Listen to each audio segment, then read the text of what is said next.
Hi everyone, my name is Jess and welcome to our ATAR Notes lecture for today. Today we're covering QCE Business Units 3 and 4. But before we get into a little bit more about me and our content for today, I want to introduce ATAR Notes to you. So some of you may not have heard of us before if this is your first lecture series that you're joining. So ATAR Notes started back in 2007. And since then, we've been offering lots of free resources to help students through their years at high school. So the lecture series is just one of our offerings, and in a minute, you'll be able to see all of the different other things that are out there that you can access to help you not only with business, but also with all of your other subjects as well. So let's have a look. I recommend that you go to our website, atarnotes.com, and you can sign up there and get access to all of our resources. So in addition to lectures, we also have online Q&As, videos, articles, newsletters, and study notes. So lots of downloadable resources, lots of video resources, all the different formats that can help you with any subject that you feel like you need a little bit of guidance for. And we also have a new offering called ATAR Notes Plus, and I encourage you to have a look at that as well. You can see here on the screen that we've got the example of some of the study notes that you can get access to. One of them is actually for business, and that's actually one that I wrote myself for QCE Business. So if you access ATAR Notes Plus, then you can get all of these different resources as well as many other things as well. So as I said, my name is Jess, and a little bit about me. So I graduated in 2020. It's been a few years now. And I'm currently studying communication and journalism at the University of Queensland. I have just finished my third year of that, but since it's a dual degree, that means it's 4 years, so one to go. In year 12, I got a business score of 95, and I love reading and writing. So the humanities kind of subjects were for me at school. So business, accounting, legal studies, and English as well was my favorite. Okay, let's get stuck into what we'll be covering in today's lecture. So first of all, something that's really important throughout business in year 11 and 12 is your environmental factors. So we'll have a look at those to start with. Then we'll go through a range of content that you'll need to know. This lecture and all of the lectures that I do follow directly from the syllabus. And we'll also be looking at the analytical tools and the evaluation criteria that you'll need for exams and assignments this year. And also having a look at your IA2 and finishing off with some tips and advice for you moving forward. So this lecture is based on Unit 3, Topic 2, which should be what is potentially coming up for you at school. Different schools have different arrangements with the way that they structure the units, but for most of you, this will be the next thing that you'll be covering next year. So to start with, environmental factors. Now in this unit, you'll need to be able to describe business facts and characteristics relating to businesses in the maturity stage of the business life cycle. In year 11, you would have gone through the other phases with the startup phase and the growth phase. You may have also looked at the seed phase to start with as well.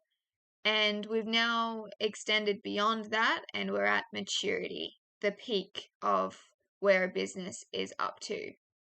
So this requirement in terms of environmental factors includes internal and operating environmental factors. And that's specifically related to those factors that are impacting marketing and operations, and also the macro environmental factors. So you can see here we've got a bit of a diagram to remind you of what each of these are. So in our internal, which is the inside, you've got owners and managers, employees, organizational structure, and organizational culture.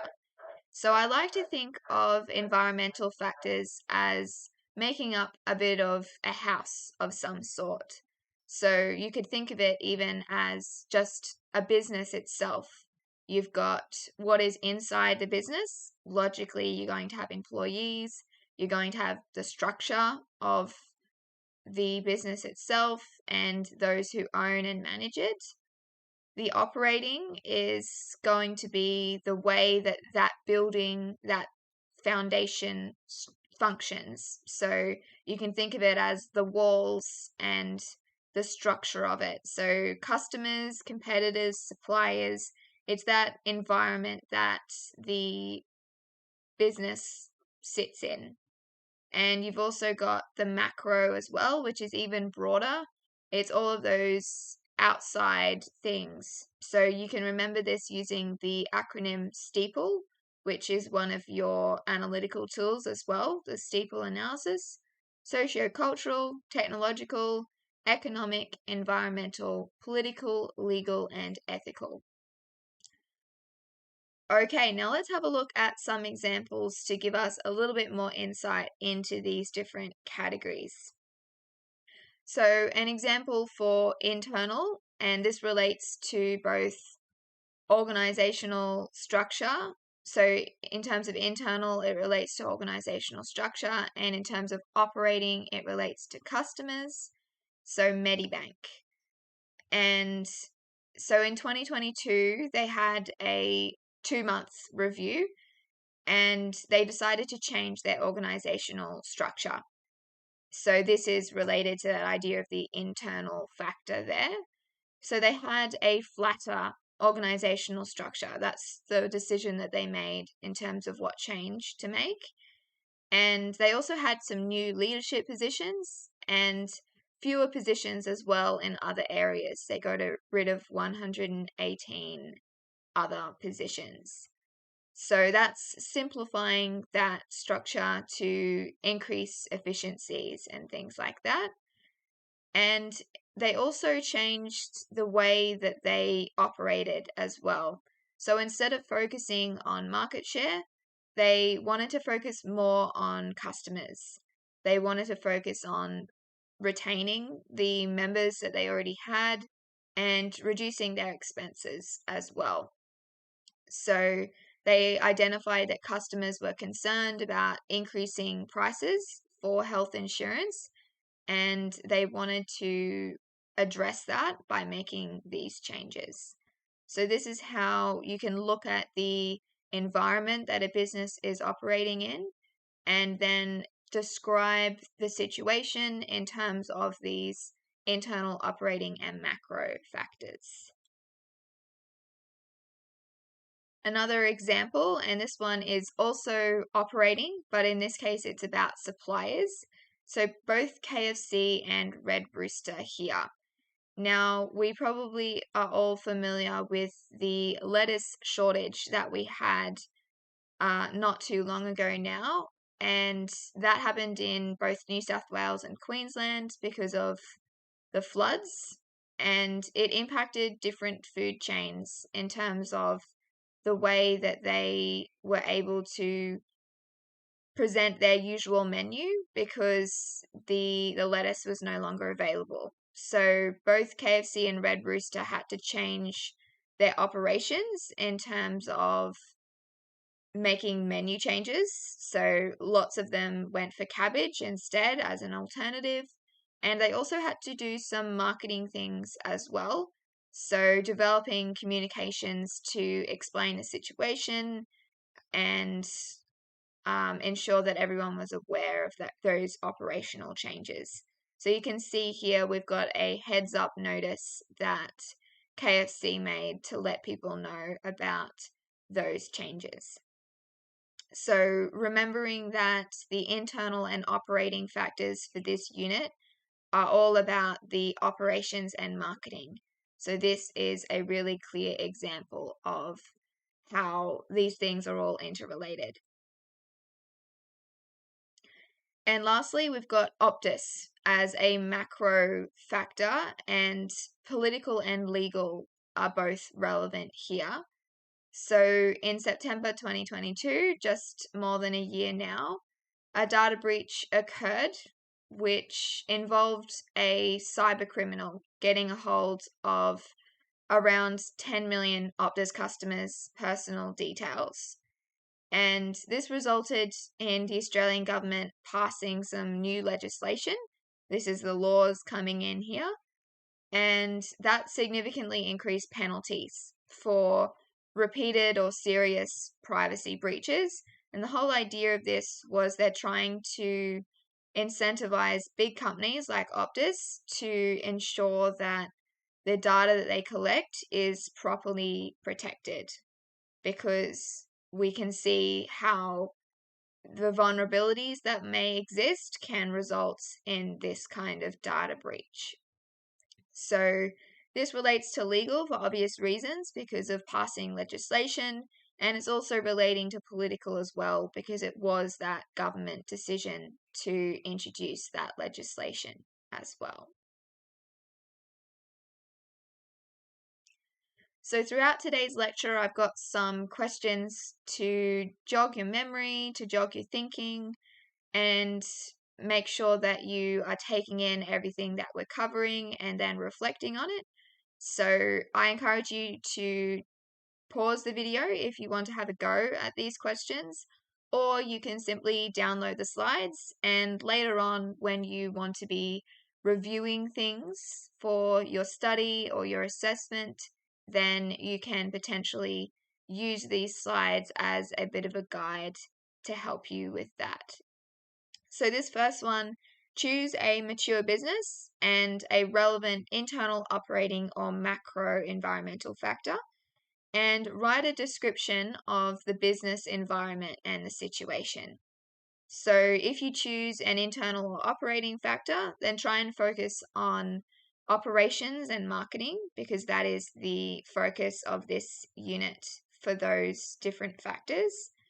And write about 100 words about the business and think about those businesses that we just covered as well. It's as simple as that, choosing something that's relevant and writing that kind of description to explain the situation.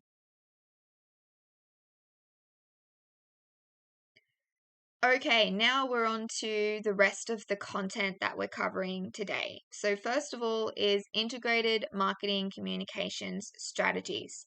So IMC is the acronym here.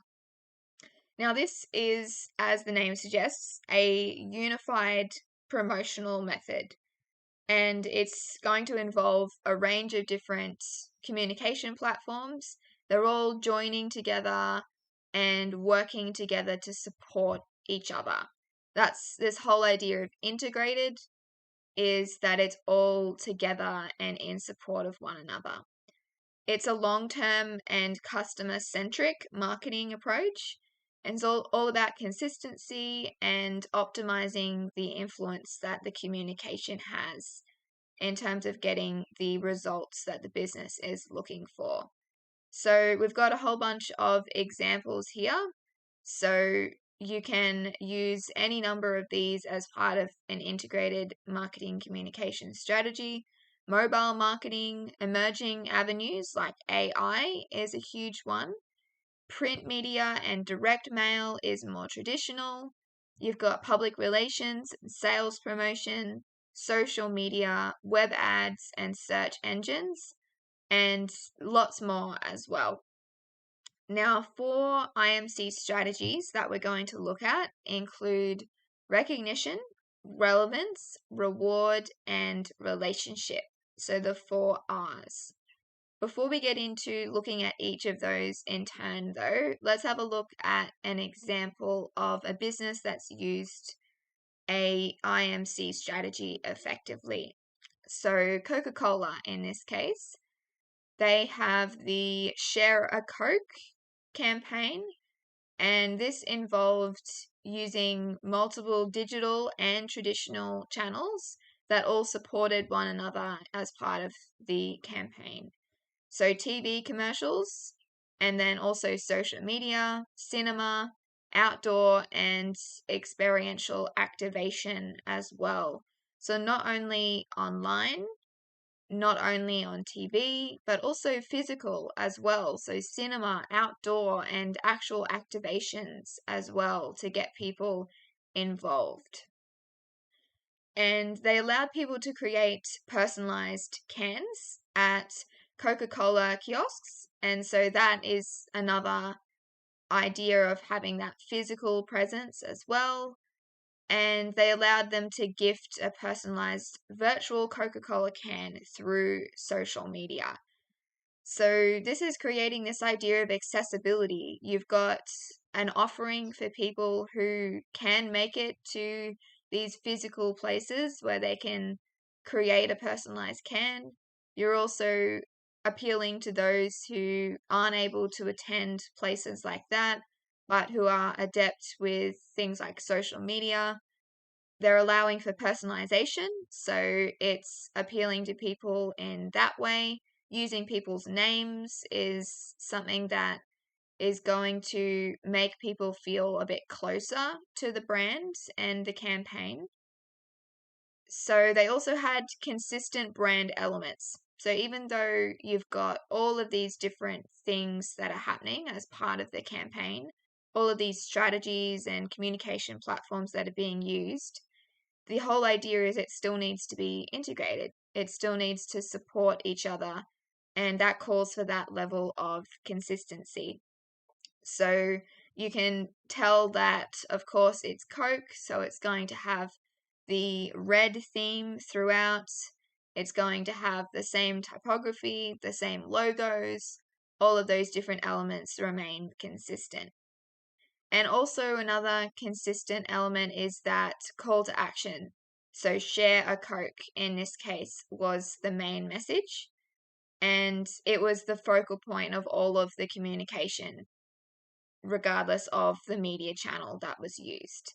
So you've got that consistent branding, so you've got the recognition factor, and then you've got the consistent call to action.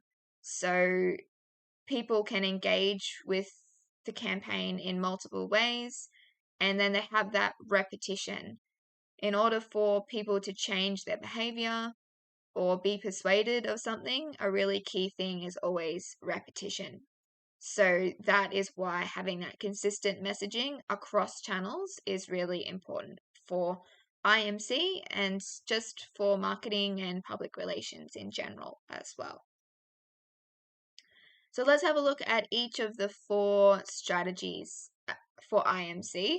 First of all is recognition. Now, this I touched on there with recognizing the brand of Coca-Cola. So consumers want to be familiar with the business's values and then also be able to actually distinguish the business's products from competitors. That is where having that branding and that consistency comes through with logos and colors and things like that.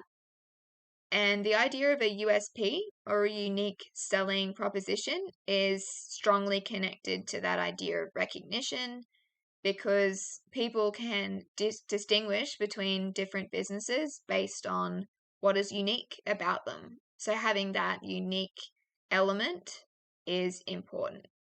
And loyalty schemes can be implemented for regular customers to recognize their allegiance to the business as well. In terms of relevance, it's important that whatever you're saying is actually relevant to who you're saying it to. If you provide information to consumers that is not relevant to them, then they're going to be motivated to actually delete those emails or ignore them altogether, send them to spam, not engage with any of the different platforms that you may be using. So I'm sure most of us are familiar with that idea of receiving all sorts of emails that we don't want and listing it as spam or deleting it without reading it, those sorts of things. So this is tying in with this idea of relevance. And companies need to identify their target market's needs and wants and strive to fulfill those needs and wants in order to maintain that relevance. So consumers need to understand why they need to know the message, why they should read it or engage with it. And that is going to give the business a competitive edge because it's going to reduce the risk that customers are going to go and seek alternatives from competitors. If you can maintain consumer engagement with your brand, then they're more likely to buy from you in the future. In terms of reward, this one is pretty self-explanatory. So consumers need to get some kind of benefit from engaging with the business's messages. And this can be tangible or intangible. So rewards can be that tangible idea in terms of things like gift cards and vouchers, or you could have entertainment or education gained from the communication as well. That's more of an intangible thing, because it's that sort of that benefit that they're getting that isn't just a monetary thing, it's a skill thing or an enjoyment thing. And it's important that every piece of communication is going to present some kind of reward, because otherwise you're going to lose engagement with the communication that you're using. So, for example, on social media, we don't just see constant promotion of things without some kind of incentive for us to be looking at it or engaging with it. So, different companies are going to hold free giveaways, or they're going to have discounts if you subscribe to something or if you like something or comment or things like that. So you're asking for engagement with your messages, and in return, you're presenting some kind of reward as well. And relationship is the last one. And this is all about having that rapport between a business and its consumers. And this is about maintaining the communication in order to have that relationship. If you don't communicate regularly, then the consumer isn't going to feel very close to you. They're not going to feel like they have much of a reason to stay loyal to you. So having that balance between regularity and, I guess, spam kind of messages. You don't want things to be too regular in terms of your messaging, because oftentimes that will result in people unsubscribing or ignoring because you're going overboard with the messaging. But irregular communication is also the flip side of that, where you're not making enough of an effort to engage with those consumers. Next up is relationship marketing, and this relates pretty closely to what I was just talking about, because relationship is part of that IMC structure as well. In terms of relationship marketing, though, it's a form of marketing that's prioritizing retaining existing customers instead of just continually attracting new customers.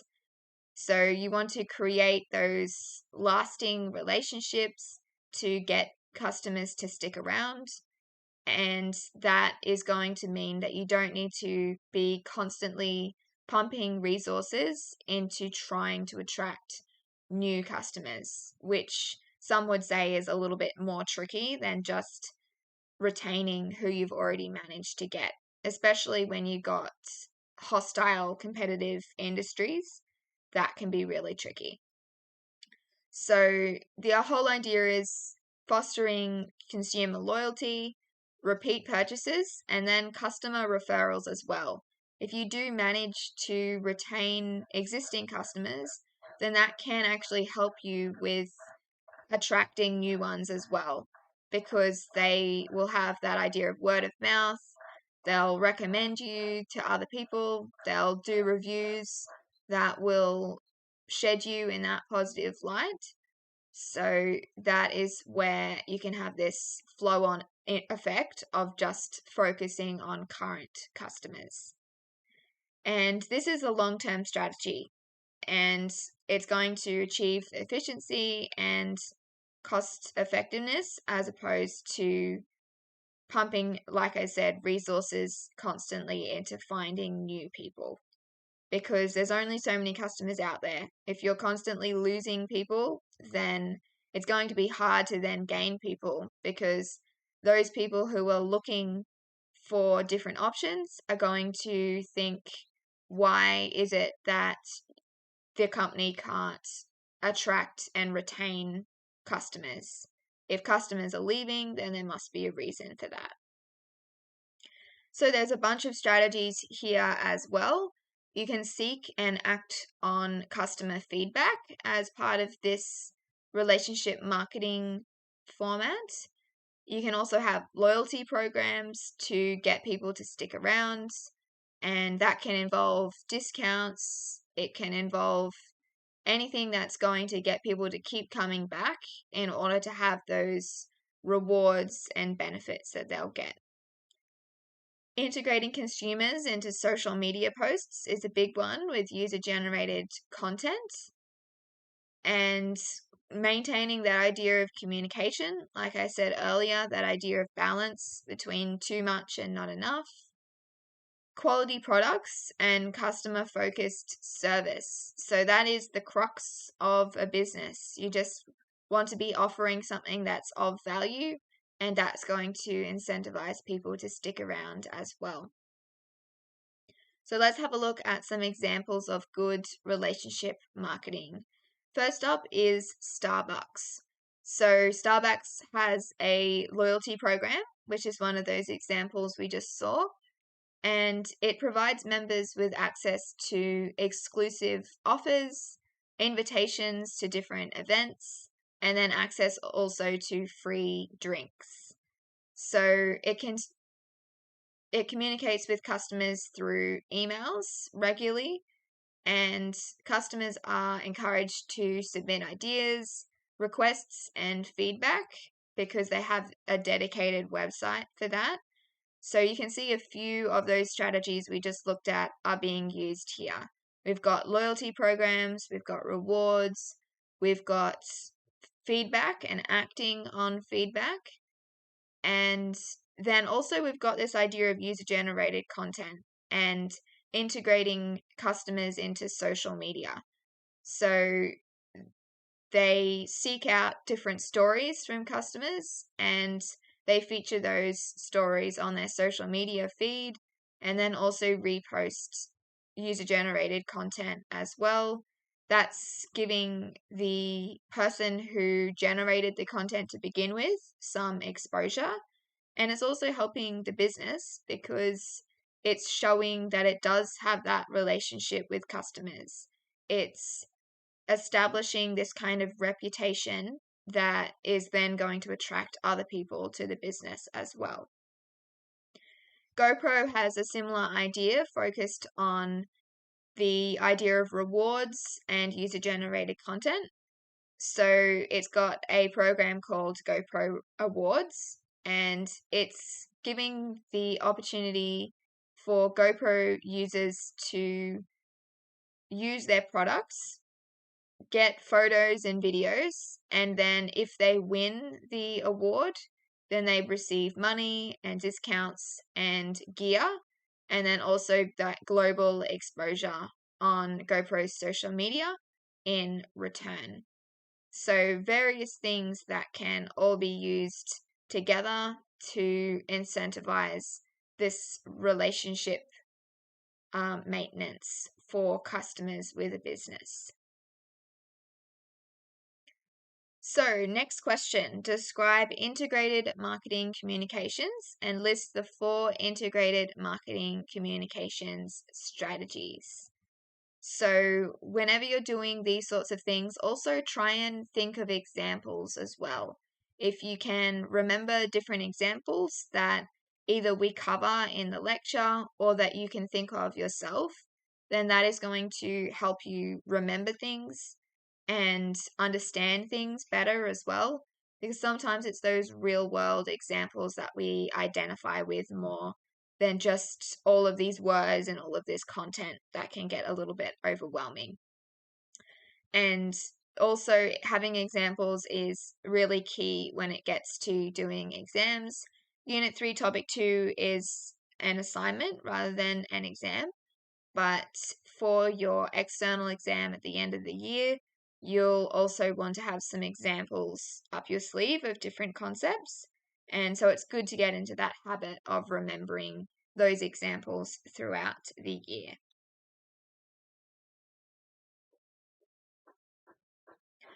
Next up is Total Quality Management, or TQM.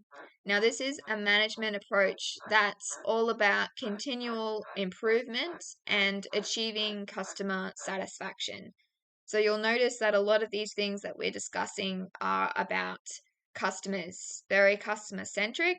When it gets to the maturity stage, you are pretty dominant in your industry and you are often going to be in that competitive kind of environment though, because you have lots of different competitors, you're no longer growing so much, and therefore making sure that you try and keep customers and maintain your market share is really important. So TQM is all about empowering employees within a business to strive for high quality. So it's not just about people involved in operations, but also just everyone in the business. It's a very wholesome kind of approach. Now, an example, we've got Vitex Pharmaceuticals, and they have a quality management system in place that governs every aspect of the business's operations. So, all the way from receiving the materials that it uses as part of its products to handling the products, storing, manufacturing, and then packaging, and then finally distribution as well. So, part of this is often going to be keeping up with technology, the latest advancements and trends. So, Vitex does that by tracking that technology and those advancements, and it's looking in particular at equipment facilities so they can ensure that they're operating with the most accurate production methods as possible. And so they also need to factor in the government as well. That's another thing with total quality management. It is very much so about customers, appealing to customers by offering that value that they're going to keep coming back for. But also, we've got lots of companies out there that have to really comply with strict government regulations, industry regulations, especially when it's something like pharmaceuticals, which is a pretty serious kind of thing. It's a medical thing. And as part of total quality management, we also have 2 different sub ideas as well. We've got quality control, or QC, and quality assurance, or QA. So we've got to make sure we understand the difference between these because they do sound very similar and it can be a little bit tricky to remember the difference. Now, quality control is based on more of a reactive kind of idea. So it's about conducting tests and inspections of products to make sure that they have met those required quality standards without any sort of defects or issues present. So in this case, the product has already been made, and then you're checking the product retrospectively. So the objective here is to identify the issues and then guarantee that the products are compliant with those prearranged quality criteria. And it's reactive, so it can be expensive because if you continually have issues with the products that you've already made, then you're going to continually have to invest in fixing those issues.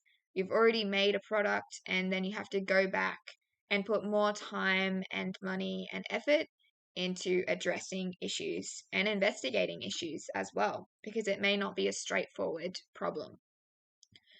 Now, on the other hand, quality assurance is about proactively preventing any issues or defects from occurring in the first place.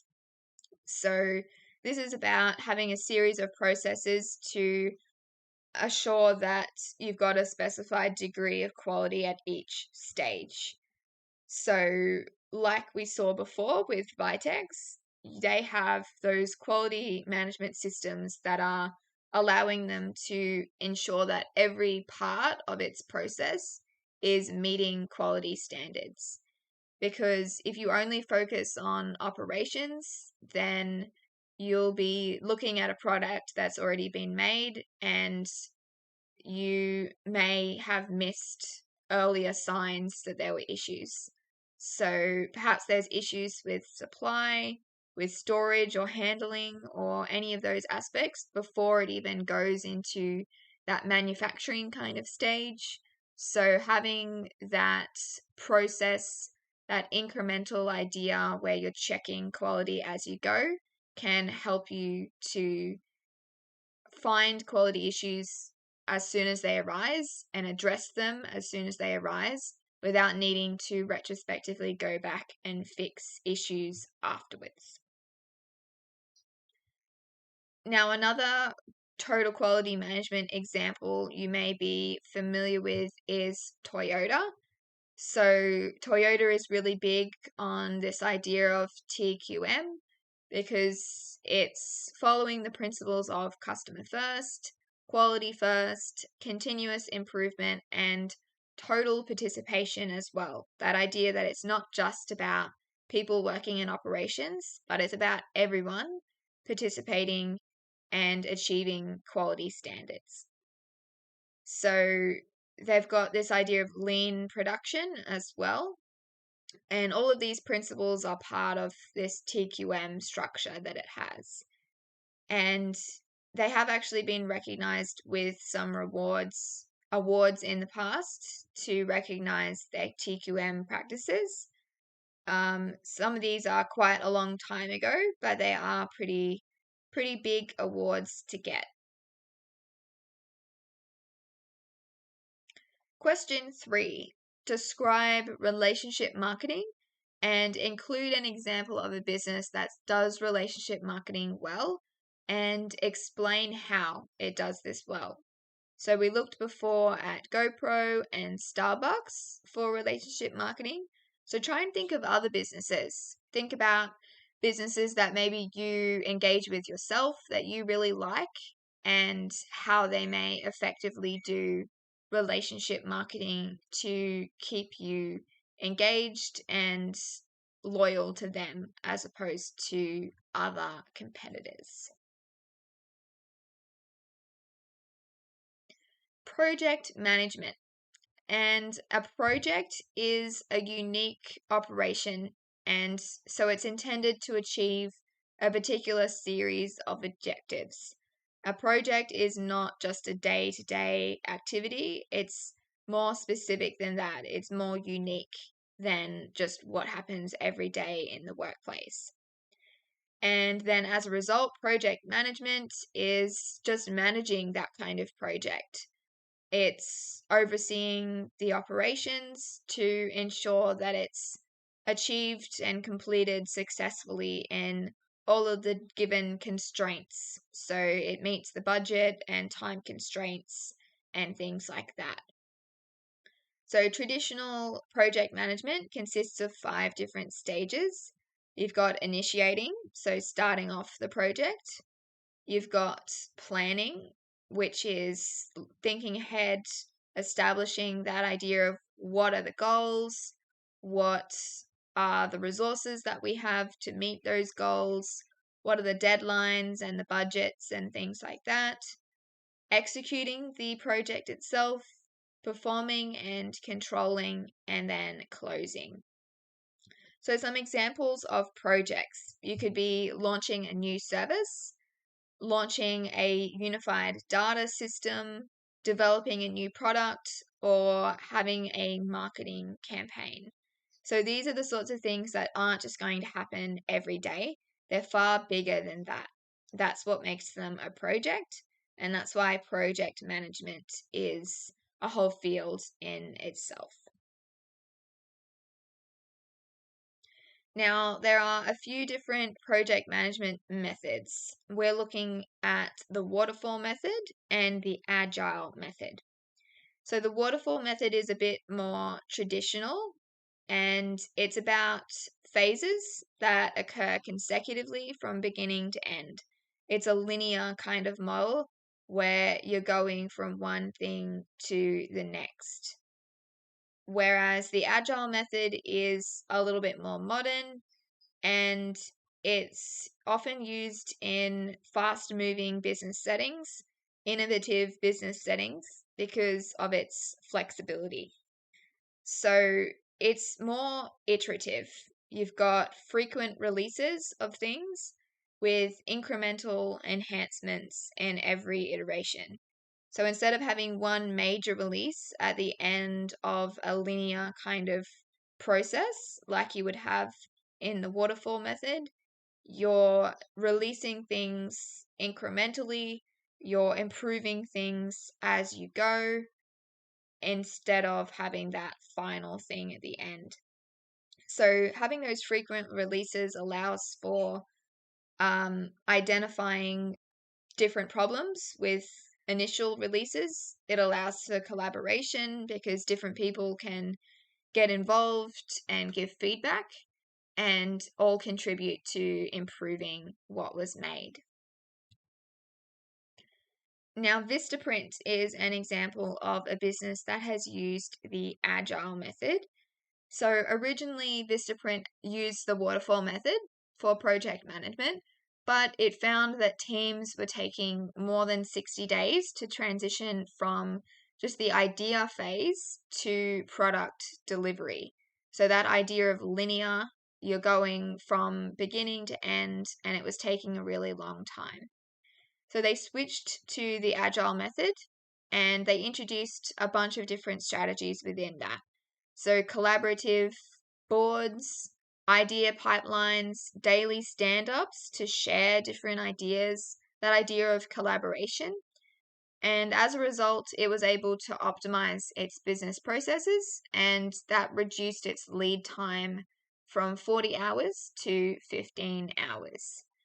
So you can see how the agile method can allow for collaboration, allow for saving time, and then also as a result, saving money too. So outsourcing is something that many of us are probably familiar with already. It's that idea of tactically choosing to employ external professionals to manage certain secondary business activities that are currently overseen internally. So, mature businesses that want to be competitive within their hostile industries can use outsourcing to enhance operational efficiency, reduce expenses, and then gain access to skills and expertise that they may not have in the business. So it does have those benefits, but disadvantages are also there as well. So there are some ethical concerns about outsourcing, particularly with low wage countries. So in Australia, it does cost more to pay people to do things, which is why you often see Australian made things come at more of a premium price. Whereas when we source clothing, for example, from places like China or Bangladesh, then they are often cheaper. And that is because of some ethical issues with wages and things like that, and working conditions as well with companies that outsource to there. You've also got loss of employee positions within the business.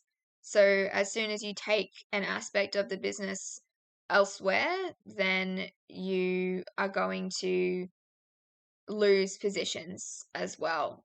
Now, remember that outsourcing and offshoring are two different concepts. So, outsourcing has a bit of an overlap with offshoring because offshoring is about going overseas for things. Outsourcing can mean that as well. You can outsource overseas, but you can also outsource just domestically as well. It's more of a broader kind of concept. And also possible quality problems as well. If you're taking something outside of the business, then you're relying on other companies or professionals to deliver your products and or your services or whatever it is that they are taking over. So you're taking away control, or they are taking control from you, and you've got less of an ability to ensure that everything is being done to your standards. An example of a business that's used outsourcing is Slack, which is a workplace communication messaging kind of platform. So it was originally designed by 4 developers, and they decided to outsource their beta testing from a design firm to help them understand how to improve the product and suit consumers' needs. So, this is an example of how the company can get access to skills and expertise that the team doesn't already have. And then you've got lots of different examples, as I mentioned previously, with different clothing companies that are going to outsource to other kind of places in order to get things like that at cheaper prices. Question 4. Explain the difference between quality control and quality assurance. So the key here is you've got one is proactive and one is reactive. So try to think of something that's going to help you remember that difference. I guess quality assurance, which is the proactive one, is about assuring that it's of high quality throughout the whole process, whereas quality control is just looking at something after it's already been produced to make sure it does meet those standards. Economies of scale relevant to operations and marketing. So you may not have heard of this term before, economies of scale, but based on the name, you may be able to have a slight idea of what it could be getting at. So it's about the cost advantages that a business can get by expanding the scale of its business operations and thus reducing per unit input expenses. So think about when you buy something in bulk, often that means you can then get it at a cheaper rate. So if you're looking at something even just in a supermarket in terms of food, if you buy a big bottle of milk, then it's going to be cheaper than buying a small 1 liter bottle of milk. So marketing economies of scale occur when large corporations can decrease the unit outlay on advertising and therefore access more effective marketing mediums. And so an example for a business related to operations, though, which ties in with that idea of buying things in bulk, and that milk example I gave, Costco themselves, they purchase things in bulk, and that means that they're charged less for those goods. And then as a result, Costco can reduce the prices that it charges consumers and therefore increase sales volume. So you've got this flow on effect. The decision to buy in bulk, then being charged less, then charging consumers less, and then increasing sales. So that's that idea of having those economic benefits of scaling up operations or marketing activities. The role of branding in maintaining market share. We've got the famous McDonald's arches here, the golden arches. So branding offers lots of different advantages to businesses. You can have brand loyalty from consumers. You've got business recognition, so people recognize things like the Coca-Cola thing that I was talking about earlier. We recognize the logo, the coloring, the typography. Drive recurring sales. So when you've got that loyalty, the recognition, that kind of relationship with customers already, it means that they're going to keep coming back for more. Facilitating the introduction of different products, because if people are already familiar with your offering, they're already trusting you to offer quality things or things that they like, then they're going to be more open to delving into things that are less familiar, because you've got that consistency with the brand that is familiar. Even if the products aren't familiar, you've got that backing behind you because of the brand. And you can also have premium pricing as well, because when you have that trust, then consumers probably think that what you offer is valuable or good quality or that kind of thing. And that means that they're willing to pay more for that because they've got that trust in it. So all of this basically works together to help businesses maintain their market share. Because if you've got customers sticking around, then that means you've got this idea of relationship marketing, like we were talking about earlier, retaining people rather than just relying on constantly finding new customers. So if we look at McDonald's as an example, the golden arches are really well recognized across the world. And a survey was actually conducted on how well recognized the arches are. 88% of respondents recognized the McDonald's logo, and that compared to only 54 identifying the Christian cross. So you've got branding is really powerful, and that power can result in market share. Question 5 is describe project management. And for this one, try and also think of an example of a business as well. Think of a project that they could be doing. So, for example, introducing a new product or service, and then explain what project management involves. The role of contingency planning, and also Fielder's contingency model. Now, contingency planning is all about having a plan B. So, developing that action strategy to assist them in different circumstances or when different events occur. So, they're thinking about what could go wrong and then planning for what they would do in those circumstances. It's a risk management tactic. So when you've got those risks of what could happen, you're managing them by thinking ahead and trying to implement different plans of action for what you would do. And so, therefore, it's that really important aspect of strategic planning. You're looking ahead rather than just focusing on the present.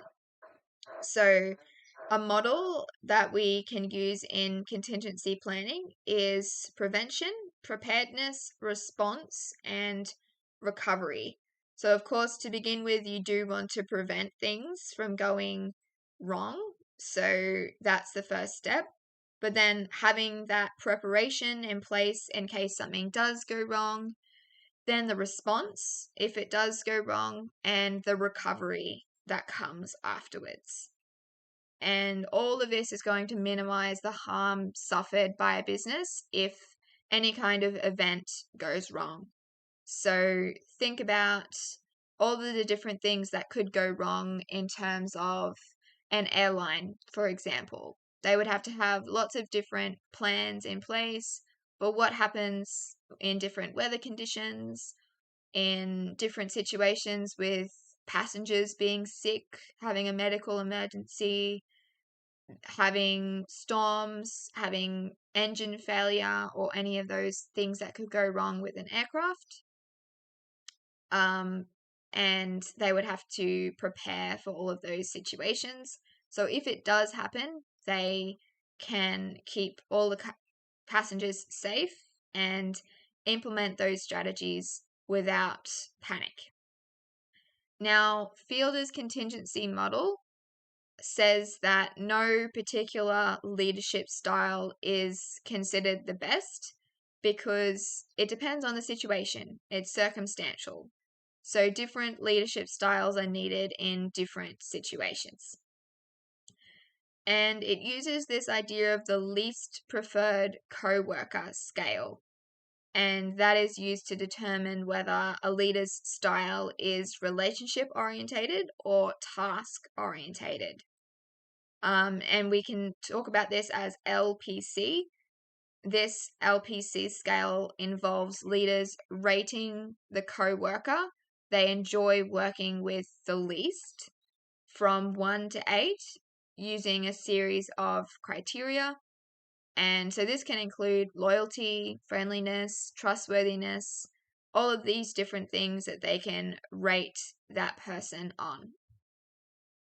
So let's look at this in a bit more detail. So you can see how we've got this idea of the scale. So on one end, you're going to have the negative aspects, unpleasant, disloyal, unfriendly. And then the other end is the positive version of that word.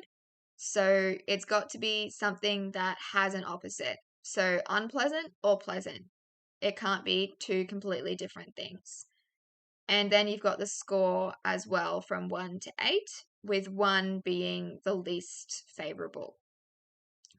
Now, relationship-orientated leaders value interpersonal relationships, and therefore they rate their co-workers higher. So they're rating their least preferred co-worker, so the co-worker they don't enjoy working with, but they want to maintain relationships because that's their value. And so they're more likely to rate that co-worker higher. Whereas a task-orientated leader is more focused on strong performance and achieving goals rather than maintaining a relationship with someone who they don't enjoy working with. So they're more likely to score that person less favorably. So that's a pretty logical thing to remember. High LPC is relationship orientated and low LPC is task orientated. So there's 3 situational variables in the contingency model. So you've got leader-member relations, the level of trust employees have in their leader. You've got task structure, so how clear our tasks requirements are. And so ambiguousness is not favorable here. You want the requirements to be really clear so everyone knows their role and what they're doing. And then position power. So this is the level of authority and power the leader has over employees. So leadership styles and situational variables can be looked at in conjunction with one another to determine who the best leader is for a particular situation. So we can see here if we've got good leader-member relations, high task structure, strong position power, then the favorableness is most favorable, then the appropriate leader is task orientated. So you've got those different categories depending on the answer for each of the situational variables as you go down the list.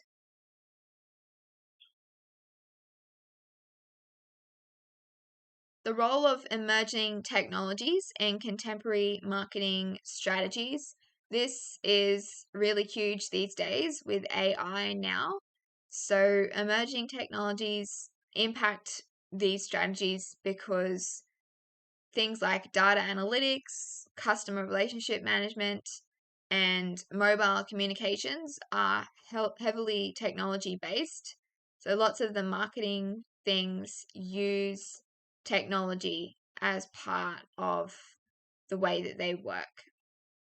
So emerging technologies have introduced new marketing techniques. So augmented reality, virtual reality, and mixed reality are examples of those. And also it's about data as well, emerging technologies and their link with data. So marketers can learn more about specific target markets, and this allows the business to identify the most effective marketing channels and then target specific demographics with customized ads and content.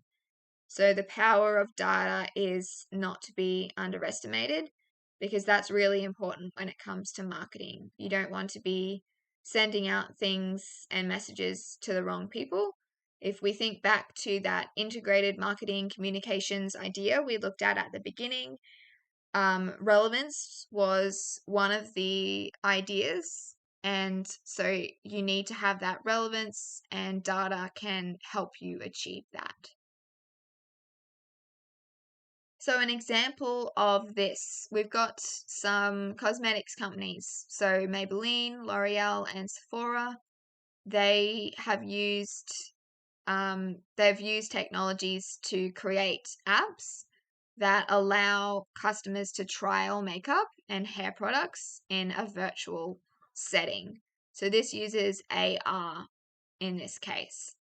And you can see with that photo there that the person in the photo is being shown without the makeup product and then with it as well. So customers could do this so they can trial what it would look like on them. And it's demonstrating the importance of emerging technologies in improving the customer experience and appealing to those who are adept with different technologies. So you're providing this service. People want to know if the product is suitable for them. Traditionally, we see it on a model of some sort, and we think it looks good on them because they've arranged it to look good on the particular person, but we're not sure if it suits us. And this AR, in this case, is being used to address that kind of gap that they've identified. Another example, which is quite subtle but clever, is Nike Land. So this is a virtual playground that players can explore. They can create avatars and build friendships within this metaverse. And it's a subtle strategy because the Nike Land players wear Nike products, so shoes, clothes, and accessories. and this is generating that exposure for the Nike brand. So even if you're not interested in sports or Nike itself, maybe you're a gamer who's interested in this kind of thing. Maybe you're seeking friendships in that virtual kind of setting. So you can then engage with this product and then as a result get exposure to a business you may not otherwise have gotten exposure to, and you may be more inclined to buy those products in future. Even if you don't want them for sport, you could still want to buy them in general for the brand aspect of it. Question 6 is describe outsourcing and its benefits and challenges.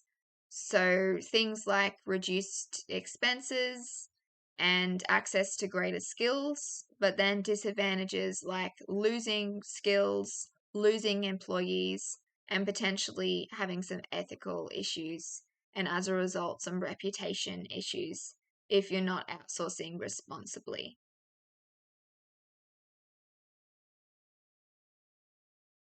The role of research and development in operational and marketing strategies.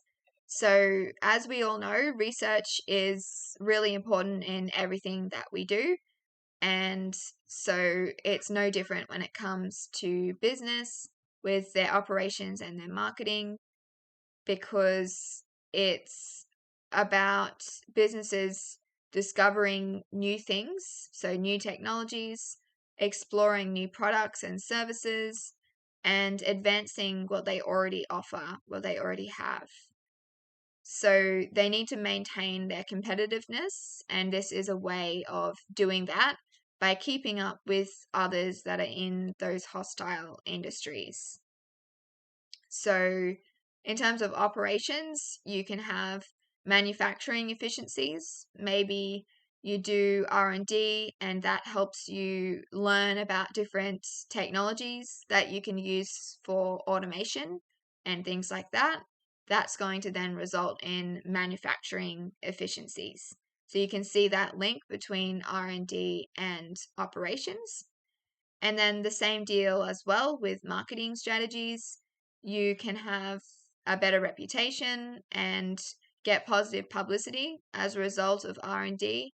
Maybe you're looking into different ways that you can use marketing to enhance the way the business is perceived by customers.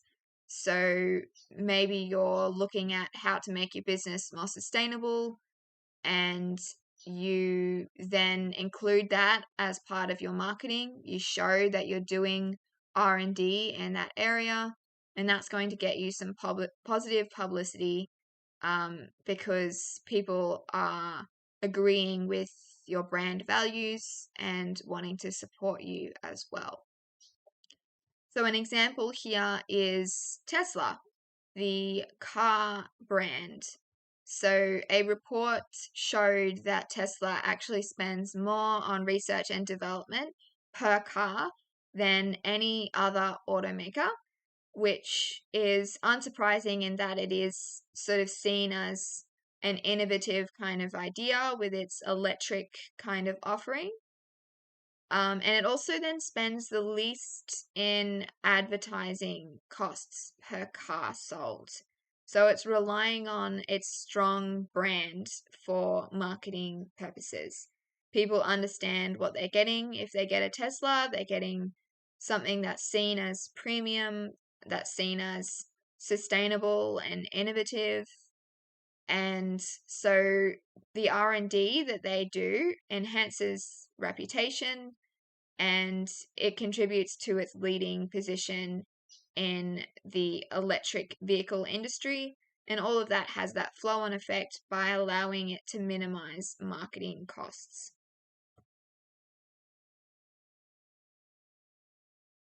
So, question 7, define economies of scale and provide an example of a business that uses this strategy.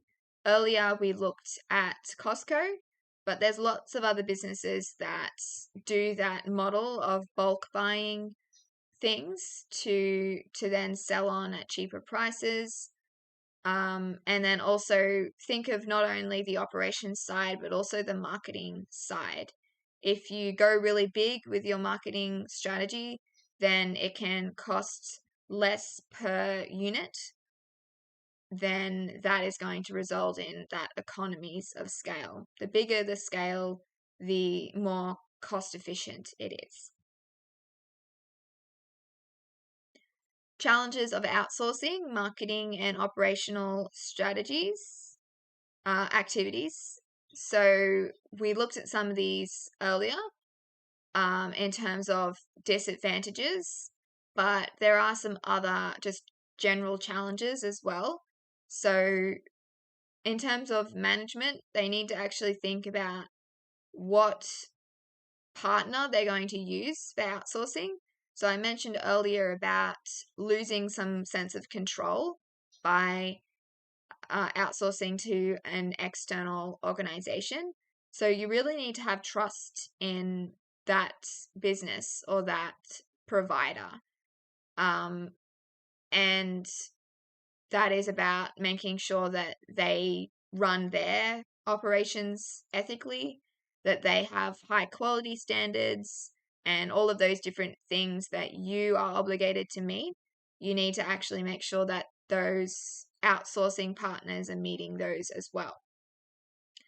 And businesses must also think about contracts and service agreements, establishing those and ensuring that both parties are fully in agreement on everything to avoid disputes down the road. And this can be really challenging because ultimately businesses have competing interests. They both want to get the most control, so they are able to do things with their best interests in mind. They want monetary value and things like that. Costs and timeframes can also be a cause for disagreement as well. So aside from agreements and finding the partner to begin with, you've also got this idea I mentioned earlier about losing skills because of outsourcing too much. So, or outsourcing unsuitable activities as well. So not only have you got to really carefully consider who you're outsourcing to, but what are they going to be doing for you and how much are you outsourcing? You don't want every aspect of your business to suddenly be out of your control and in the control of others, because you need to maintain some level of control over your activities.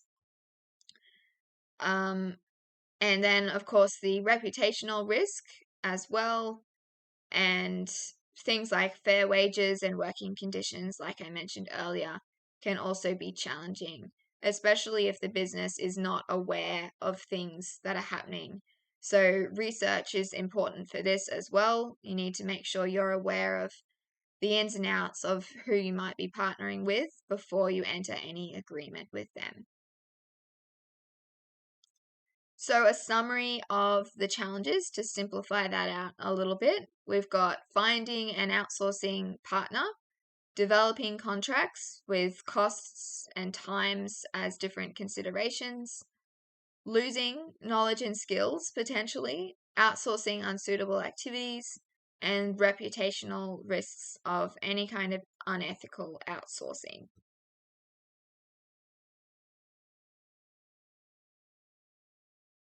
So, an example of a organization that outsourced unsuccessfully is actually Queensland Health. So the department outsourced the development of a payroll system to IBM, which is an American software development company. And this was an issue in multiple ways. You had budget issues, time frame issues, and the quality of the work wasn't up to scratch as well. So the original budget was $6 million, but then due to technological challenges and delays, the cost was reevaluated 2 times. The first time to 27 million and the next time to $1.2 billion. And then when they eventually got the outcome, the product that they were seeking, the system didn't actually function correctly. So not only did you have the delays and the cost blowing out, but you also had the issues that resulted from a poor quality system. So thousands of staff paycheck errors occurred as a result. And the Queensland government attempted to sue IBM, but was unsuccessful because of a waiver that released IBM of any liabilities.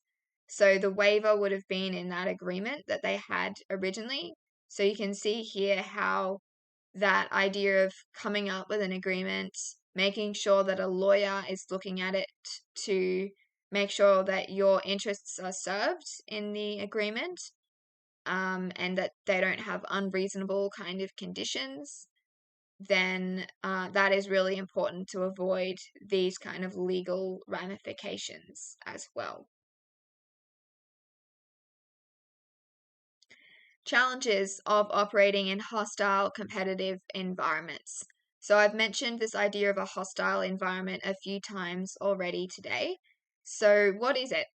It's a situation in which businesses actively compete against one another for customer attention and market share. And as I mentioned before, it's the maturity stage where you often see hostile environments. We've got a few examples here as well. Think about the supermarkets with Woolies and Coles. It's a really hostile environment there. And then Qantas and Virgin as well in the travel, air travel kind of space. So a major challenge in terms of operating in these environments is navigating those low profit margins. So a product's selling price is only a little bit higher than the expense that was incurred to manufacture or purchase the product and get it on the shelves or get it out there to customers. So this can create flow-on difficulties in terms of financial performance and long-term viabilities for the business because they might struggle to meet expenses. They may not perform as well as shareholders may expect them to, so they may suffer in that kind of way with less shareholder interest and investment and trust. Maintaining competitive pricing and high inventory turnover is really important to offset the low profit margins. But that is also another challenge as well. So this kind of ties in with economies of scale. If you're only making a little bit of money for every product or service that you're selling, then you need to sell lots of it in order to generate lots of little bits of revenue that then stack up to get you into a good position financially. So you can tell with Woolworths and Coles, for example, they have lots of different things with pricing where they compete against one another, especially recently with things like the cost of living crisis, where they're trying to show that they are decreasing prices to help consumers. And so that is a thing where they're trying to appeal to consumers, but they're also trying to get a one-up on each other. So marketing strategies and hostile competitive environments. Again, we can look at Woolies and Coles for this as well. So marketing strategies are really important in hostile environments because they're going to help the brand maintain its visibility and recognition, and that's going to then help with keeping the market share as well. So marketing strategies are going to counterbalance those challenges that we just looked at with operating in those hostile environments. So it's aiming to attract those consumers either away from competitors toward the business or just maintaining existing customers as well. So with Woolies and Coles, in terms of the marketing strategies, Woolworths actually lost customers when Coles launched its Little Shop collectibles back in 2018. But to remain competitive, it realized that it needed to do something in a similar vein, so it launched its own collectibles as well. So you've had lots of different versions of these collectibles now. There was a Little Shop too. There's you can see here, we've got the Lion King collectibles. They've also had other different options with the Magic Garden and things like that at Woolworths. So not only are they competing with each other with these marketing strategies, but they're also trying to get a balance between offering something that is appealing to people in that marketing kind of sense. In this case, probably kids, getting them to beg their parents to spend enough money at the supermarket to get these collectibles.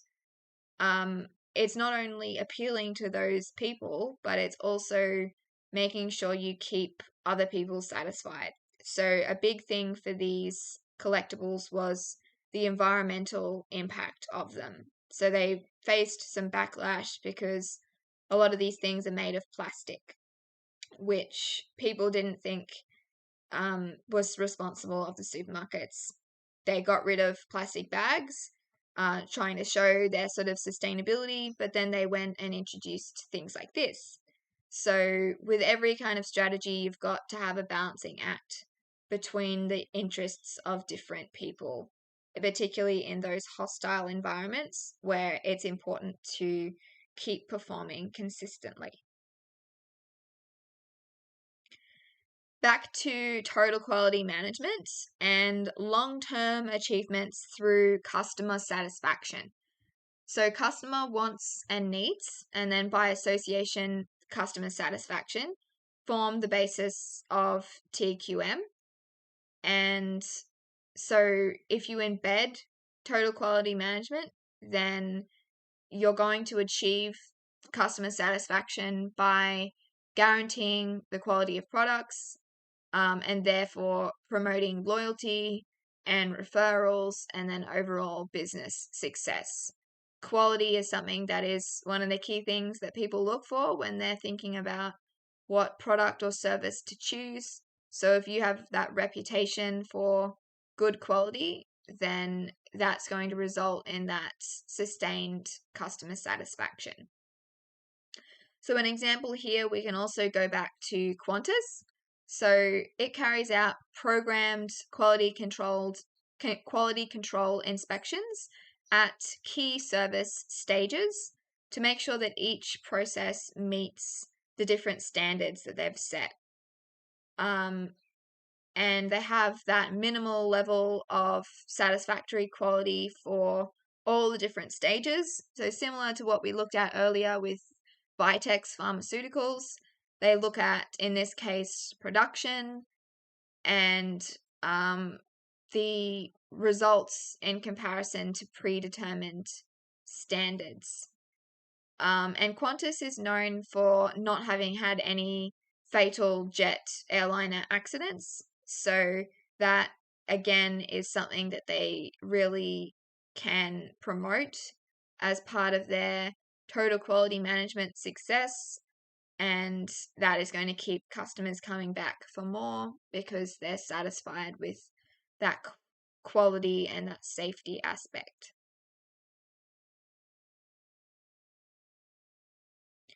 Project management technology and operational efficiency. So we spoke earlier about project management, but then there's various technologies that can be used as part of this. And that can result in those operational efficiencies for a business, and that can boost productivity and improve as well the different resource uses as well. So using resources in the best way. So for example, you can use project management technologies to centralize and facilitate communication between employees, and make sure that projects are completed according to the schedule and the budget. So some examples of project management technologies that can promote operational efficiency. You've got collaboration tools, project tracking tools, information gathering, scheduling software, and workflow automation.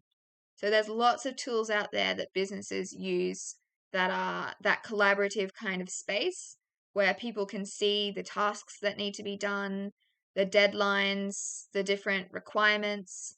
You can add things and assign jobs to people, and it's all that idea of centralized. So one place where everyone can go. There are also some other technologies that can improve operational efficiency by reducing the human involvement entirely. So automation, robotics, computer-aided manufacturing, and computer-integrated manufacturing.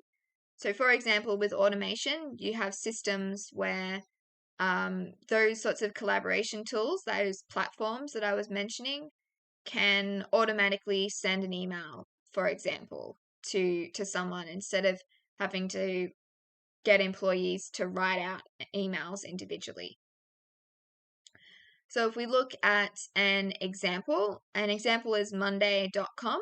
So Brews News is an independent media organization. It's all about the brewing industry, the beer brewing industry, and it uses monday.com to make sure that automated emails go out to any breweries that it's engaging with. So if it posts a job from a brewery, then it can inform that business that the job has been posted through this automated system. And it also helps with employee collaboration as well, listing tasks, assigning tasks, tracking progress, adding different links and resources. So something that can be tricky in an organization is you've got lots of different emails that people can contact you through. You've got the emails of different staff members.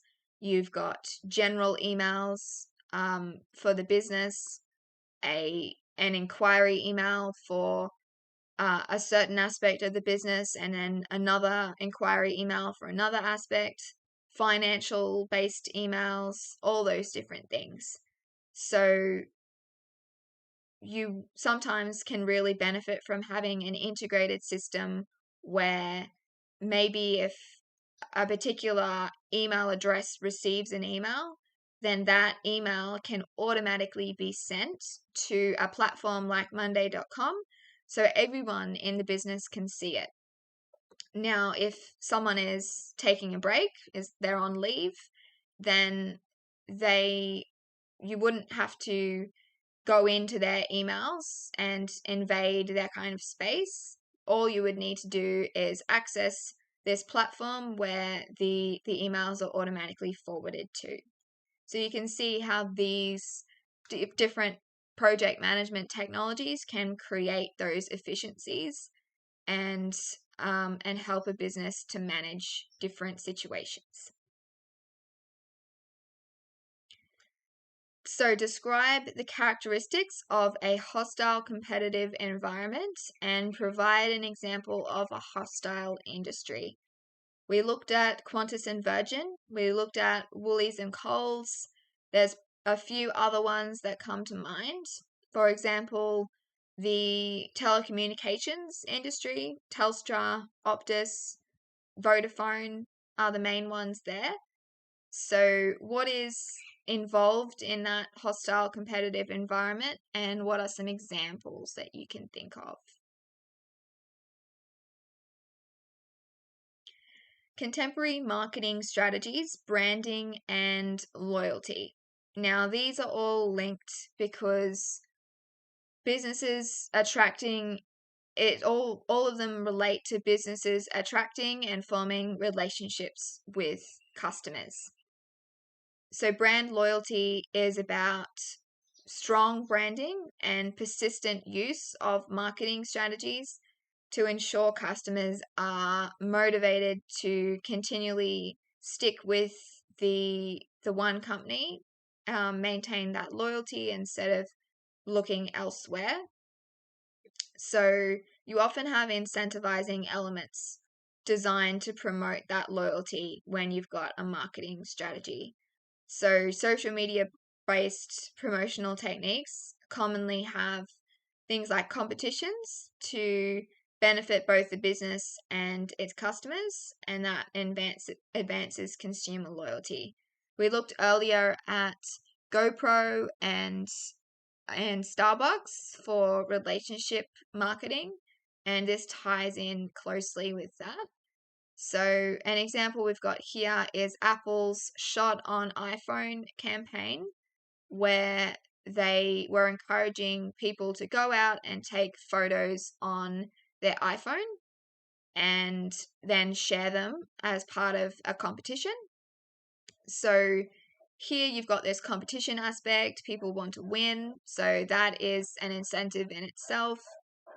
They, of course, would have gotten some kind of benefit, some kind of reward from winning. So that's an incentive for them to do it in the first place. Then you've got a benefit as well for the business, because you've got all of this user-generated content that you can then use on your own platforms. And you've got real-life proof in this case that the quality of Apple's iPhone cameras is really high. That's what they're wanting to prove here. And they're getting people to go out and use their photography skills, use Apple's products to prove that. So it's a really authentic way of getting people involved and boosting the reputation of the business.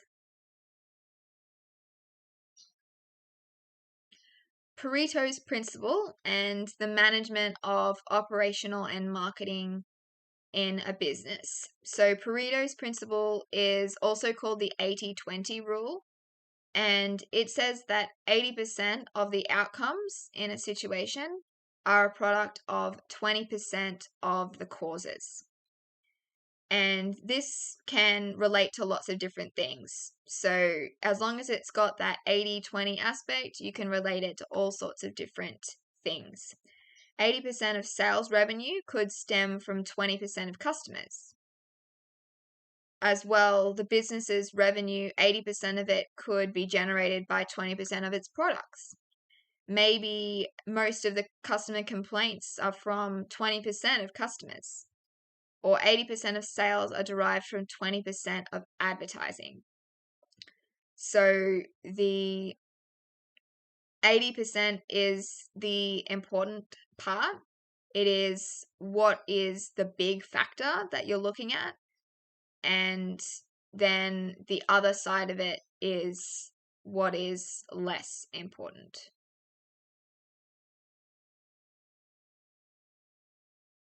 So if 80% of a business's revenue is generated by 20% of its products, for example, the business is going to dedicate more resources to operational and marketing strategies associated with the 80%, the 20% of the products. And the other 80% of the products would be reviewed. So they could be changing those products to reflect what they've learnt about consumer needs. They could be discontinuing those products if they find that they're really not wanted in the market. So as a result of all this, the Pareto principle is interconnected with managing operations and marketing, because it's allowing the business to identify what products or services need to be allocated the most resources and what products need to be reviewed or discontinued.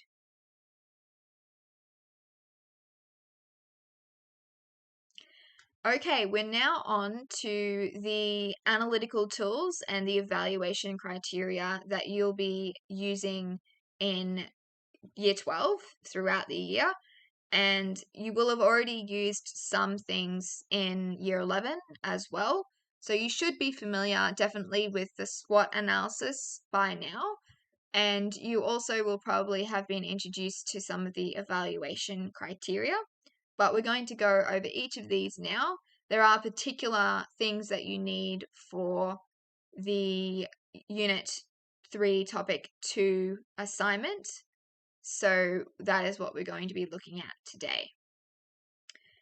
In terms of the syllabus, it says that you need to be able to select data and information relating to traditional, digital, and emerging marketing platforms to analyze the strengths, weaknesses, opportunities, and threats. So that's a SWOT analysis aspect. You need to be looking at marketing and operational functions for a mature business to analyze outsourcing power interest. So that's our power interest grid. And I mentioned earlier about how you've got this idea of control when it comes to outsourcing. And the power interest grid allows you to look at the power and the interest of different stakeholders. A business's current situation in a competitive, hostile environment to analyze using the SWOT analysis, and competitors in a hostile environment to analyze the USP, which is the USP analysis. And then interpret relationships, patterns, and trends in terms of marketing platforms, outsourcing, and situational SWOT and USP analysis tools. So this unit is really heavily focused on operations, marketing, and outsourcing, which you hopefully will have noticed so far. So keep in mind that your piece of assessment is not going to get you to do all of this. So you won't be doing a SWOT analysis, a power interest grid, and a USP analysis. More than likely, we'll be doing one or two of these, but you still need to understand all of them because you don't know yet what you will have on your assignment. So let's go through each of these in turn, starting with our SWOT analysis. So it's a method of assessing a business's internal strengths and weaknesses, and then external opportunities and threats. So strengths, what does the business do well and what does it have as an advantage over competitors?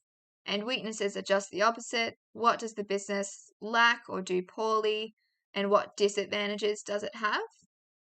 Opportunities you could make use of in the business. So maybe there's expansion opportunities. Maybe there's an opportunity to invest in new technologies. Maybe there's increasing demand for certain things and you can leverage that to meet that demand. Threats are often about competitors, so what competitors the business has. It also can be just the business environment though as well. Thinking about those macro factors that we looked at earlier, they can all impact the business in positive or negative ways. So maybe there's legislative changes, maybe there's environmental issues that are affecting or threatening a business. So if we try and apply this to an example, so recently Optus had its national kind of outage, which was something that it's been heavily criticized for in terms of the way that it tried to manage that. So if we think about Optus in terms of a SWOT analysis, we could say its strengths perhaps are its existing large customer base. It's got around 10 million people that use Optus. And maybe you could say that it's got good capital as well behind it, the money that they can invest in different things since it is such a big company. But then weaknesses, maybe that's where the reputation at the moment is quite weak. Opportunities. I know that they have their board is in Singapore rather than Australia. So maybe an opportunity is to bring it to Australia or to have more Australian involvement in the way the company is run. Maybe there's an opportunity to make it up to existing consumers to try and get them to stay loyal to the brand, incentives or rewards or something for loyalty. Threats, definitely threats from competitors because people may be considering leaving the organization and going to Telstra or Vodafone, for example, and changes in the business environment. So things like they've already had issues with legislation that changed last year with the data breach that I mentioned earlier. So there could be other sort of changes in the environment that may affect them with this as well. Question 9 is describe Pareto's principle. So remember that this is that idea of the 80-20 rule. And think about what that means then for a business, what the 80%, sometimes the 80% is what's important and sometimes the 20% is what's important. It depends on which way you look at that rule. Next up is the power interest grid. Now, this is used to analyze the power and the interest of stakeholders in a project. So measuring stakeholders' power and interest gives the individual or the team leading the project insight into the level of engagement and communication that each stakeholder needs. So it's a bit of like a research kind of thing where you're getting some insight into what you need to do to meet the wants and needs of those who are affected by what you're doing. So conducting a power interest grid involves plotting stakeholders on a graph. And the y-axis, which is vertical, represents the level of power, and the x-axis, the horizontal, represents the level of interest in the project. So the graph is divided into 4 sections, and each of these segments is representing a different degree of power and interest. So you've got monitor, which is low power and low interest. Keep informed, low power and high interest. So the idea is if they don't have much interest and they don't have much power, you still need to monitor them because that could change. But at the moment, they aren't really important. You don't need to be constantly communicating with them. You don't need to be consulting with them. You just need to keep track of them in case their position changes somehow. With Keep Informed, they've got high interest, but not much power. So you want to keep them in the loop with what's happening, but you don't really need to actually keep them satisfied so much because they don't have the power to change things or to influence your decisions in any way. Keep Satisfied is about having high power but then low interest. So they're not very interested in what's happening, but they do have power potentially. So you want to just make sure that they're happy with whatever's going on so you can continue, and that is all that's needed there. Whereas Manage Closely is about having high power and high interest. And so you need to not just monitor them, but really keep them involved, consult with them, make sure that everything that you're doing is aligning with what they want. So let's have a look at an example. So General Motors, the car company, wants to only manufacture electric cars by 2035 and become carbon neutral by 2040. And the company needs to determine the power and interest of stakeholders to effectively engage with them throughout the project. So this is pretty ambitious. and they want to make sure that they are meeting those consumer needs, or those stakeholder needs, in fact. So the first step is, of course, to identify who are the stakeholders in any given situation. In this case, you've got the CEO, you've got various managers, employees, external organizations like the Environmental Defense Fund.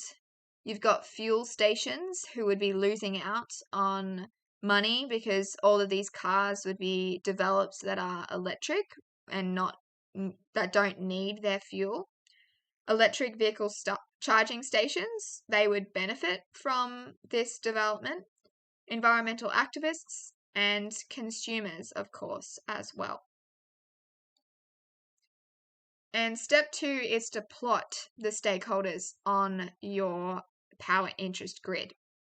You can see here how we've got those 4 segments I mentioned earlier. Now, the thing about plotting is you can think about it far too much sometimes.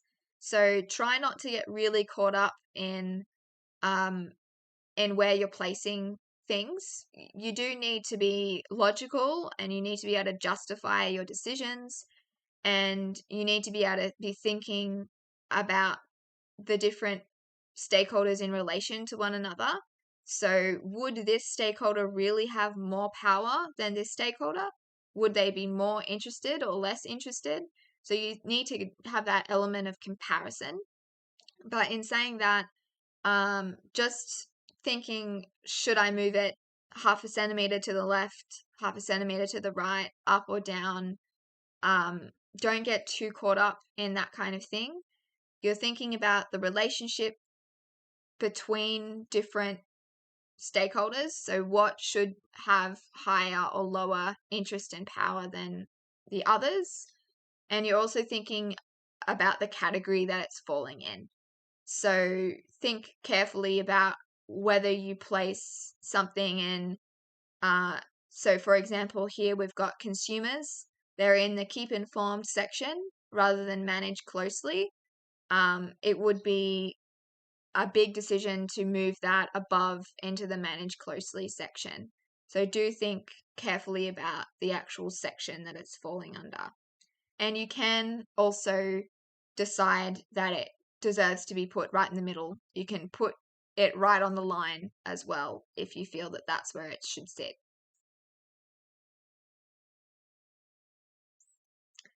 Evaluation criteria. So in your IA2, you'll need to evaluate business strategies to make a decision and propose a recommendation. So to do this, you need to use the different evaluation criteria, which there are 4 of. So competitiveness, stakeholder satisfaction, effectiveness, and efficiency. And according to the syllabus, you may have to evaluate marketing strategies for a business in a hostile environment, operating strategies, or marketing and operational activities to outsource as an alternative business strategy for the maturity stage. And for all of those things, you also need to make a decision and propose a recommendation using the criteria. So you evaluate it using the criteria, and off the back of that, you can then justify the decisions and recommendations. So let's go through each of these. Competitiveness. Now, the syllabus does provide definitions of each of these. So the syllabus says, to what degree has the business offered products or services that meet or exceed market standards in relation to other businesses? So you can compare different businesses and think about how competitive they are with one another. And then competitiveness can be measured according to lots of different things. So you can be looking at the 2 businesses in relation to their market share, the resources, the growth, the profit, intentions to expand, and the strategies that they use to drive competitiveness. With stakeholder satisfaction, it's to what extent has the business considered and managed stakeholder expectations in achieving goals or objectives. And remember that stakeholders are really broad. It can include customers, employees, investors, suppliers, and management. And you can look at this in lots of different ways as well. It could be customer-based growth, in which case it's likely that customers are satisfied and then maybe referring on other customers. Employee retention, keeping them around, shows that they're satisfied. And continued loyalty and funding from investors. Investors wouldn't be investing in the business if they weren't satisfied with the financial performance of the business. Effectiveness. To what degree has the business achieved goals or objectives, and to what extent has the business solved targeted problems? So it's relating to a business achieving its goals, and it can be applied to any kind of business strategy. Is it effective? So this is about doing the right thing, using the right strategy and the right approach to things. Efficiency, on the other hand, is doing that thing in the right way. So to what degree has the business optimized its use of resources and application of processes to achieve those goals or objectives? So things like the time and the effort and the money that something requires indicates the efficiency of that thing. So you can be doing the right thing, but you could be doing it in the wrong way. An effective strategy that's done in an inefficient way. It can also be the other way around. You can be doing the wrong thing, but be doing it in quite an efficient way. And our last question for you to consider is about Kmart. So Kmart repositioned itself to target women and mothers and focus on fashion and homewares a few years ago now. And there are now lots of social media accounts dedicated to Kmart hacks. So describe the business environment, citing relevant environmental factors in your explanation. Think about what are the internal operating and macro factors at play here, and potentially do some research to look into what this strategy was that the company used, and try and write a paragraph to describe it and show your knowledge of those aspects. This is an example QCEE assessment instrument for IA2. And so you can see that you will be given a little bit of context and then a task. In this case, investigate an authentic business that is in the maturity stage of the business life cycle and operating in a highly competitive and hostile environment. This is the basis of the unit. The maturity stage and highly competitive hostile environments. Focus on a specific problem faced by that business to examine a branding strategy, which is marketing related, and a total quality management strategy, which is operations, implemented by the business. So here is, in this particular assignment, you would need to know about those sub kind of ideas in order to then look at the business in terms of those factors. And then in this case, create a business report that communicates strategic development to the business owner or manager. So you've got those two aspects here, marketing and operations, that you're looking at. You've got the idea that it's a mature business and it's a hostile environment. Those are the consistent aspects here. And you could be having different requirements. This one is focusing on total quality management and branding strategies. You could be asked to look at outsourcing, for example. So let's have a look at an example in more detail. So Kmart, the issue that it's facing as an example, managing customer data, consent, and privacy preferences. So an operational strategy it's using to address this is working with some other organizations on the Consent at Kmart centralized consent management solution. So this is a platform that collects and manages customer consent around the use of data for personalization, advertising, analytics, and all future applications. So that's something that is an operational change that they've made. And then a marketing strategy. They've actually got a new employee, a tech architect, as they call them. So a mesh between marketing and technology to bridge that gap between marketing and technology. So you've got the best customer experience possible. So think about different businesses that may have an issue that they've tried to address using operational strategies and marketing strategies. To finish, some tips and advice to help you as you navigate the rest of Year 12 business. So try and use business terminology. You've got your textbooks, your class notes, and your syllabus to all give you that indication of the language that you need to be using in this assignment and your future assignments and exams for this subject. And also just pay attention to your teacher. Your teacher is going to be taking you through all of these things that you need to know. And within that, they're going to be using the different terminology that you need to then understand and use yourself. When you write your assignment, aim to have a complete draft. I cannot emphasize this enough because the more that you have in your draft, the more feedback you're going to get from your teacher to help you refine what you've written. If you can do it as much as possible in advance, treating your draft as the final thing, then you know where you're at a little bit more. You've tried your best, and you can then see how you've performed when you get your feedback.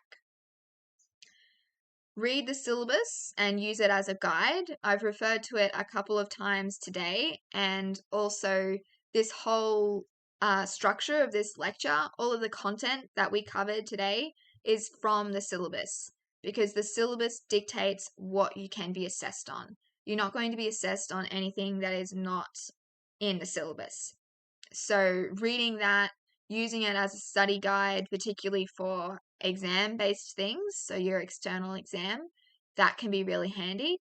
It can also just show you the different requirements for an assignment. If you're not sure about the amount of time you have for an assignment, the word count, the criteria as well, then you can go there for all of that information.